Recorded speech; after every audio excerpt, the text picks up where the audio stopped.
More than just dispensers of information, teachers are architects of learning experiences.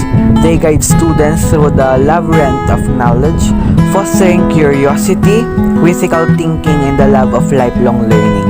Good afternoon, everyone. Kami po ang Group 2, and the topic that's assigned to us, which are the elements of teaching the teacher. So, ako po ang magdi-discuss ng number 1. I am Jamark Maulawin, and sasagutin kong tanong ay, what are the professional attributes of a teacher? So, let's start. So, we all know naman na ang mga teachers ay maraming ginagawa sa buhay, maging sa paaralan or sa tahanan, but gayon pa man, kailangan pa rin nating ipakita yung personal qualities natin, yung pedagogical skills, and yung professional ethics. So, ano-ano nga ba mga ito? Let's start dun sa assessment and evaluation. So, identify muna natin first, ano nga ba ang pagkakaiba ng assessment sa evaluation. So, sinong pwedeng sumagot? So, ang assessment, ito yung ibinibigay natin pagkatapos ng ating discussion. For example, pagkatapos ko mag-discuss, magbibigay ako ng assessment or pa-quiz para malaman kung kayo ba ay may natutunan or naiintindihan ba yung aking i-discuss. And yun ang mga evaluation or yun ang mga evaluations ay kapag, for example, say mag-check na ako ng mga quiz ninyo, then malalaman ko na merong mataas ang scores, then merong mababa ang scores.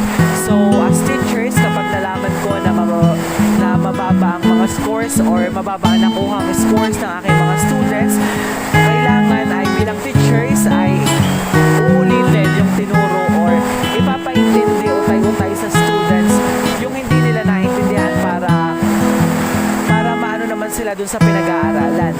The next ay ang yung technology integration. So dito naman sa technology integration, ang dapat ang isang teachers ay alam or gamay na kung paano gumamit ng technology.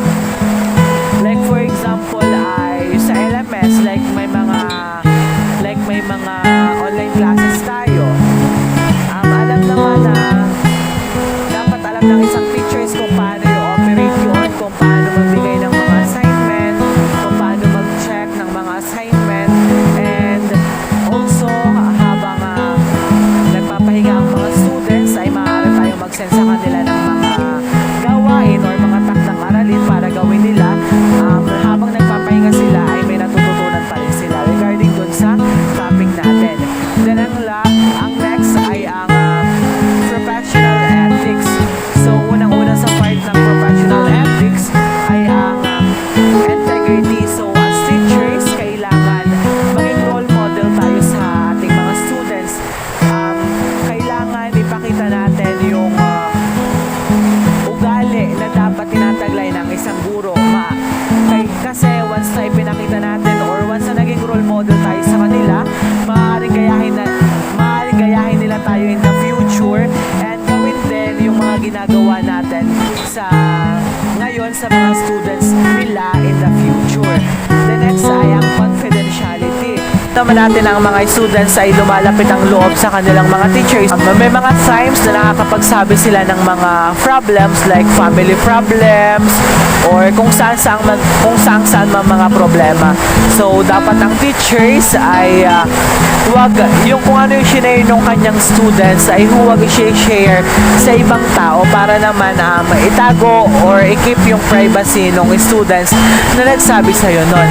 Then, kasi once na nalaman ng students mo na sinabi mo sa iyong co-teacher, yung ikwinento niya sa iyo, maaaring mas lalong bumaba yung self-esteem niya instead na tumaas, at maaaring lumayo na yung loob niya sa iyo or lumayo na yung loob sa iyo ng students na yon. Next ay ang professionalism. So, dapat ang teachers ay nagbibihis ng ayon sa kanyang trabaho. Like for example, sa teachers nga, Or for example, mga teachers, dapat iayos yung damit ayon sa kanyang trabaho. Like for example, pinatutupad ng SD officers na magsuot ang mga students ng uniform or ng mag-dress code ang mga students. So, bakit ang teachers hindi naka-dress code?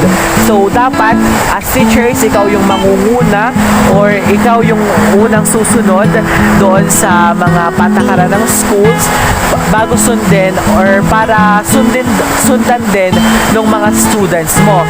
And also, hindi porke teachers ka, kailangan na ipagyabang mo yung sarili mo sa ibang tao. Hindi porke teachers ka, alam mo na mataas ang tingin sa'yo ng ibang tao. Dapat, rumespeto ka sa ibang tao, rumespeto ka sa mga matatanda sa'yo para ibalik din ng mga tao yung respeto na ibinibigay mo sa kanila.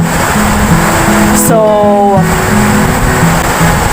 by embodying these personal qualities, developing pedagogical skills, and upholding professional ethics, teachers can create a positive and engaging learning environment that fosters student growth and success. So, yun lamang po, and may I call on the next reporters, Miss Angeline Arandela. Thank you. Afatu and good day to our professor. I am the next reporter, Angeline M. Arandela, and I am going to tackle about the personal attribute of a teacher. As I discussing, I request everyone to be attentive and be mindful of what I am saying. Because we are not just a student, we are also a future-ready teacher for inclusive education. Creativity. It is a vital for teaching. Firstly, it can help to an intrinsic motivation to learn as they able to tire their personal interest. Second, it can lights up their brain. If a teacher frequently assign classwork involving creativity, the students are likely to involve higher order of cognitive skills, critical thinking, making connection between subjects. It is also help to connect a new information to the student. Third, creativity spurs emotional development as it is able to involve the trial and errors. So, sa creativity, binibigyan ng pagkakataon ng estudyante na ma-explore ang mga bagong bagay together with their peers and classmates. Fourth, creativity can ignite those hard-to-reach students. Fifth, creativity is an essential job skill of the future. According to the Adobe study, 85% of college-educated professionals say creative thinking is a critical problem in solving their careers. Next is the adaptability. It refers to the capacity to adjust teaching strategies, plans, and approaches in response to the changing needs and circumstances in the classroom. It allows educators to respond effectively in unexpected situations and challenges. Gaya ng sabi ni Ma'am during the orientation na di mawawala yung gifted student sa isang classroom. And as a future-ready teacher for inclusive education, dapat we have an ability to adapt the situation. Alam natin dapat ang gagawin. Flexibility and adaptability can enhance student learning by allowing the educators to meet diverse needs of the student and create inclusive and supportive learning environment. Next is humor. Humor captures every student's attention and it allows everyone's attention at the same time. By creating fun environment in the classroom should every teacher's goal. So sabi nga, lahat naman daw tayo may iba't ibang uri ng humor. As a teacher, dapat mahilig tayo makapagbiroan sa ating mga estudyante. And by that, we're closer to see their smile. We better appreciate and understand how they are moving through the world, which in turn allows you to more accurately and fully address their needs. Being may humor can create a strong bond between you and your student. It will also allow our students to relax and mistakes-free. It will help them to take down the pressure they feel. Next is the active listening skills. It can help to create spaces where students can think more clearly about what they are saying and thinking. Active listening skills can be physically and mentally. Examples are follows. Use of good eye contact. By this, it can let your student know that you are focused on their message. Nodding and facial expression. It also indicate your attention. Avoid being distracted and looking around. Let persons, students speak. Try not to interrupt. We must listen for the content and what is the meaning conveyed by the language being used. We also listen for their feelings as they speak, and we must avoid roadblocks like talking about the cultural differences. Kasi may pagkakataon na baka ma-personal issue sila. Next is lifelong learnings. To be a good teacher, we are required to be a lifelong learners. It implies that's not when you leave the classroom to finish degree, rather as you go through the life. And it's essential for you to continually connect with other professionals, to learn, to teach, and to share resources. Sabi nga, ang isang guro ay hindi natatapos mag-aral. Ang isang guro ay kumakailangan ng mga iba't ibang knowledge to teach their student. Hindi naman kasi isang level lang ng student at tuturuan mo. May mga times din na you're going to the higher level of student and sometimes you are going to the lower level of student. And being a teacher, we must ready. Kaya tayo nag-aaral.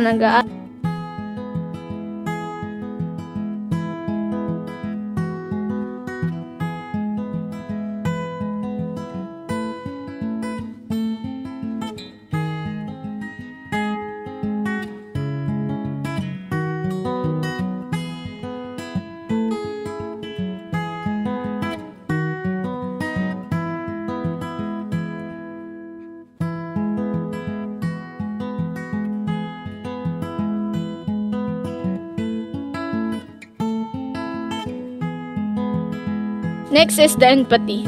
It can help to build the trust and support to the student that can lead to create engagements by showing that they care for their student well-being and elevated their success. So, dapat hindi tayo teacher lang. Dapat as their second parent, dapat meron tayong pakialam sa kanila at maramdaman nila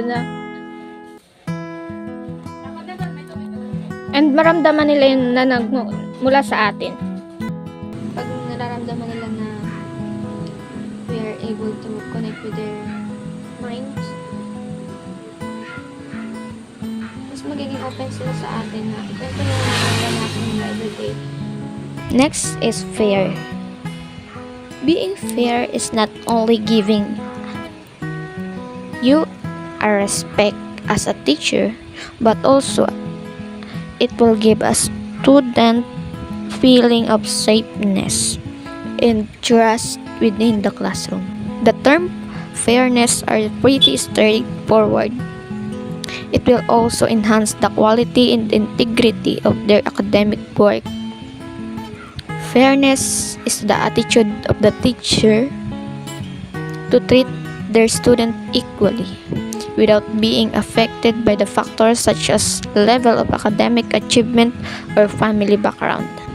So, example dito is kahit kamag-anak or anak mo yun, isa sa student mo, dapat ang pagtrato mo sa kanya is ganun sa pagtrato mo sa karamihan. Hindi mo siya dapat ini-specialize. Yung kahit tamad siya mag-aral, binibigyan pa rin siya ng grades. Hindi dapat ganun. As a future ready teachers, we are expected to be fair to everyone, giving a higher grade to who don't deserve it. It can lead to the lowering the confidence of other student. Tatanungin nila lagi kasi ang sarili nila now, bakit hindi ako din? Well, deserved ko din naman. Ganun yung magiging tanong nila sa sarili nila. Treating fair in a classroom is a vital for a teacher as we are being a role model of our student. So next is the role model. So being a role model can help to build confidence and self-esteem of our student, and it create the supportive learning environment. It also showed the student how to make the sense of the world. What should be a character of a role model? It is telling the truth, respect others, accepting and fulfilling responsibility, playing fair, earning and returning trust, and living normal life. So kapag nagawa mo naman yung mga katangian ng pagiging isang guro, isa ka ng role model. Isa ka na sa magiging reason ng iyong mga student in choosing their careers. Passion for teaching. Beyond the transfer knowledge of a teacher's, passion can serve as a catalyst, not only on igniting one educator's own dedication and creativity, but also for speaking curiosity and love for learning within the student. It says that the success of 1,000 educator will depend on your preparation, your willingness to invest time and energy on your student, and just your passion as a teacher. So let me ask you, will you enjoy the things that you don't have a passion?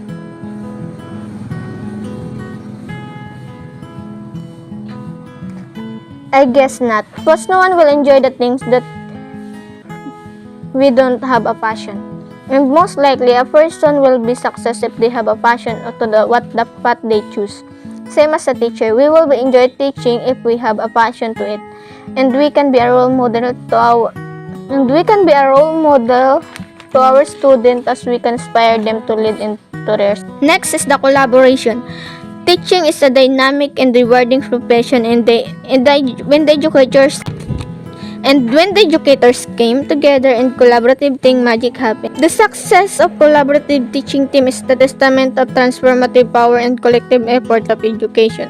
This is exemplified the saying that alone we can do so little, but together we can do so much better. Also, it will create the growth-based learning environment for increasing student learning process. Next is the communication.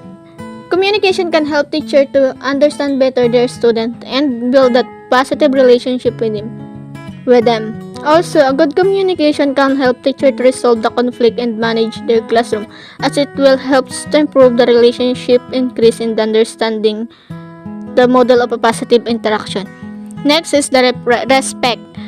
An important aspect of behavior management and promotes a positive learning environment, encouraging the respect in your classrooms. Also, promotes the values of diversity, equity, and inclusion. An inherent component of showing respect is to treat everyone with a kindness regardless on their background. Lastly, the patience. This part is the most crucial part of being a teacher. When embracing patience, teachers are able to create supportive and inclusive learning environment. It enhances student learning and retention and build a strong relationship with their students. Cultivating patience requires self-reflection, empathy, and effective communication technique. Patience also helps to create a positive and supportive learning environment where the students feel valued and respected. That's all for my part. Thank you. A pleasant evening to everyone, especially to our professor, Mrs. Malin Villanes. So before I start my report, I would like to introduce myself. My name is Maria Teresa P. Santoyo, and the assigned topic to me is about the Matatag curriculum. So let's start. Ano nga ba ang Matatag curriculum? So, ito ay isa sa makabagong paraan ng edukasyong curriculum sa Pilipinas na nag-aalayon sa mga pangangailangan ng mga Pilipinong mag-aaral sa 21st century. So, ano po ba ang mga layunin ng Matatag curriculum? Layunin din itong maghubog ng mga mamamayan na may kakayahan at maging handa sa trabaho na mayroong wastong kasanayan sa ika-21 siglo habang mas pinapalakas ang nasyonalismo at ang pagkakakilanlang pangkultura. Bibigay din ito ng comprehensive framework para sa pagpaplano, pagpapatupad at pag-usuri ng isang edukasyong nakapokus sa mag-aaral. Ang layunin nito ay magbigay ng kaalaman, kasanayan, at mga halaga na kinakailangan upang magtagumpay sa ika-21 siglo. Habang may mga hamon pa rin sa proseso ng pagpapatupad, ang kurikulum ay nagsasagawa ng isang makabuluhang paraan upang mas mapalawak at mapaunlad ang kaugnayan ng pangunahing edukasyon sa Pilipinas. Mahalaga din ang pananaliksik at pag-usuri upang malaman ang pangmatagal ng epekto ng matatag kurikulum sa mga resulta ng mag-aaral at sa sistema ng edukasyon ng Pilipinas sa kabuuan. Ang matatag curriculum ay pinakilala ng Department of Education noong August 10, 2023. Ang curriculum na ito ay isang bagong bersyon ng K-10 curriculum na nagalayong palakasin ang mga pangunahing kasanayan ng mga mag-aaral, tulad ng pagbasa at pagsulat at matematika. Ang DepEd ang nagtatag ng matatag curriculum na pinamumunuan ni Vice President at Education Secretary Sara Duterte. Ang bagong curriculum ay naglalayong gawing mas may kaugnayan, mas tumutugon at mas matibay ang sistema ng edukasyon sa Pilipinas. Ang pangalan ng matatag ay nagmula sa salitang Pilipino na nangangahulugang matatag o matatag. Ito rin ay isang acronym para sa 4 na pangunahing layunin ng curriculum.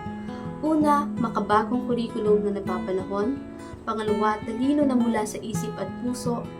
Pangatlo, tapang na humarap sa anuman ang hamon sa buhay. At ang pang-apat, galing ng Pilipinong nangingibabaw sa mundo.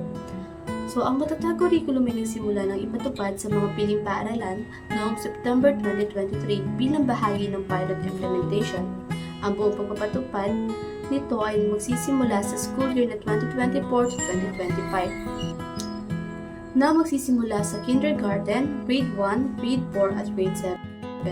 Ang curriculum ay ipatutupad sa iba't ibang paitang sa mga susunod na taon hanggang sa ganap na maipatupad sa lahat ng paitang mula kindergarten hanggang grade 10 sa taong 2020. Ang matatag curriculum ay isang mahalagang hakbang sa pagpapatuloy ng sistema ng edukasyon sa Pilipinas.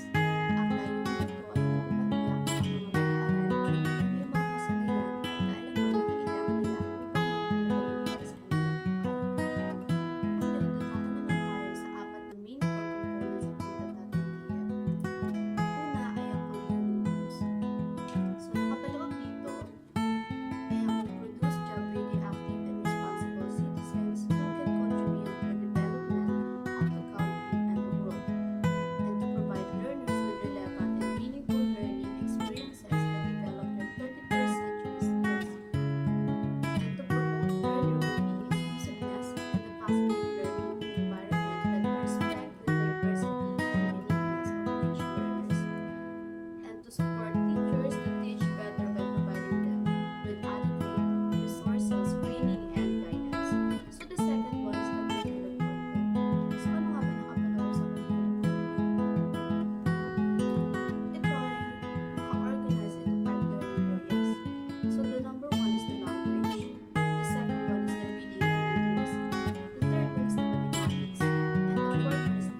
Good morning, good afternoon, and good evening, depending on what time you're watching this presentation.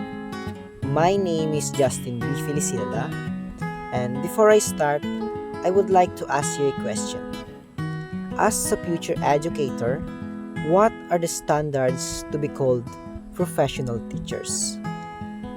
In this presentation, I will discuss the standard of professional teachers. Now, let's proceed. Philippine Professional Standard for Teachers, or PPST. What is PPST? PPST is a set of rules and guidelines for the teachers in the Philippines. It was created by the Department of Education under DepEd Order Number 42, Series of 2017. It's like a guidebook for teachers, telling them what they should be doing and how they should be doing it.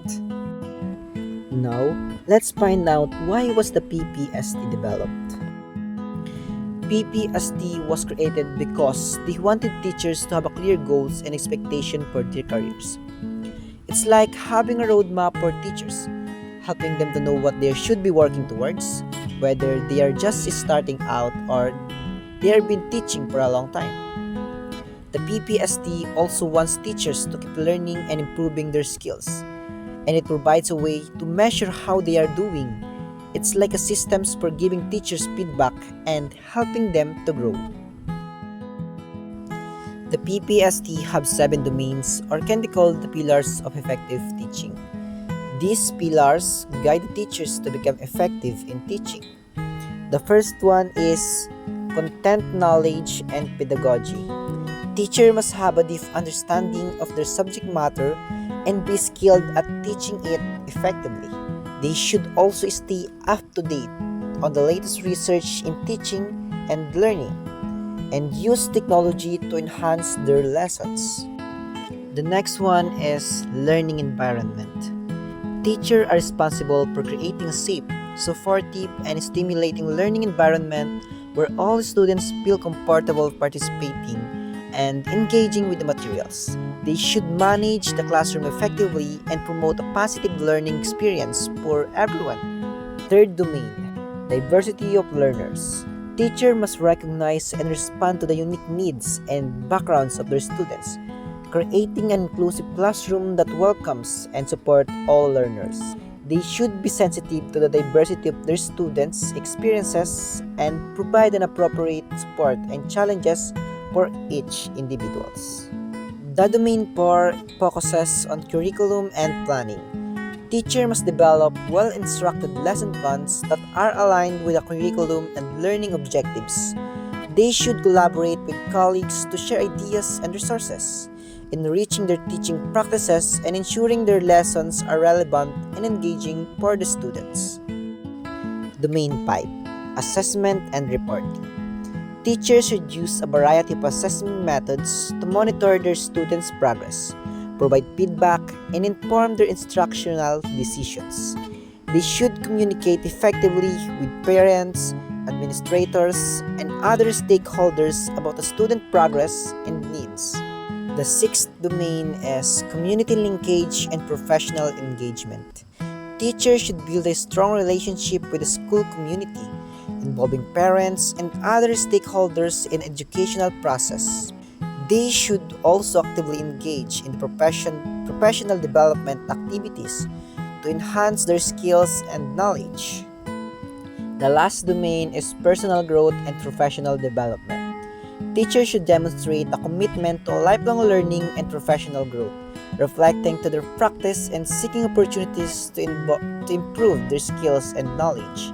They should also be ethical to interaction with students, colleagues, and the community. And that's all for my part. But before I end this presentation, I would like to say that students are the light of the future, and we, as future teachers, are the guiding lights that will help them to shine brightly. That's all. Thank you.